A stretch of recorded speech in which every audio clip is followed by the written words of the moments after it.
Hello' everyone, যিসকলৰ চুলি পকিছে বা চুলিবিলাক সৰি সৰি গৈছে ভিডিঅ'টো সেইসকলৰ বাবে।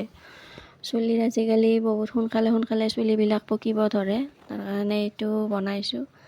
চাব, এয়া আমলখি কাটি লৈছোঁ, লগতে পিঁয়াজ লৈছোঁ কেইটামান।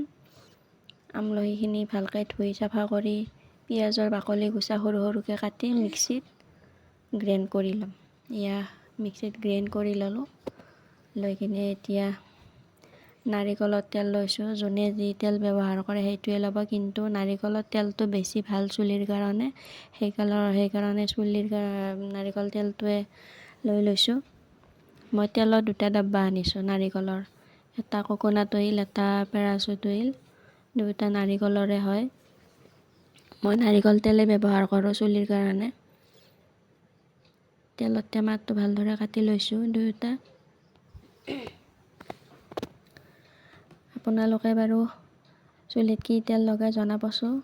আৰু এয়া কেৰাহীটো গৰম হোৱাৰ লগে লগে তাতে মই তেলখিনি দি দিছোঁ।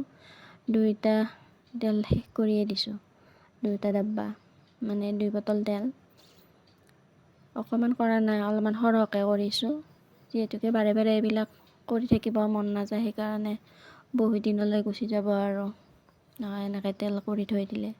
মই এনেকুৱাকৈ লগাওঁ, আপোনালোকে বাৰু লগাই নে জনাবচোন। আৰু যদি লগাই পোৱা নাই, লগাই চাব, সুফল পাব। চুলি যদি পকিব আৰম্ভ কৰিছে, এনেকুৱাকৈ তেল লগালে চুলি পকাটো কমি যাব আৰু চুলি সৰা সমস্যাটো দূৰ হ'ব। তেলখিনি গৰম হোৱাত এই যে গ্ৰাইণ্ড কৰি লৈছোঁ আমলখি আৰু পিঁয়াজখিনি দিছোঁ। দি অকণমান সময় ভাজি থাকি মিশ্ৰণখিনি ভালদৰে ভাজালৈকে থাকি তেলখিনি ওপৰত উঠি আহিব। সেইখিনি ভাজা গ'লে এয়া তেলখিনি ওপৰত উঠিছে আৰু আমলখি আৰু পিঁয়াজৰ মিশ্ৰণখিনি ক'লা পৰালৈকে ভাজি থাকিব। পূৰা ক'লা পৰি যোৱাৰ পিছতে এৰিব। মোৰ ভাজা হৈ গ'ল, বৰ কমেও মই 15-20 মিনিটমান ভাজিছোঁ। এতিয়া মই এইখিনি কাপোৰ এখনৰ সহায়ত এইখিনি চাকি ল'ম।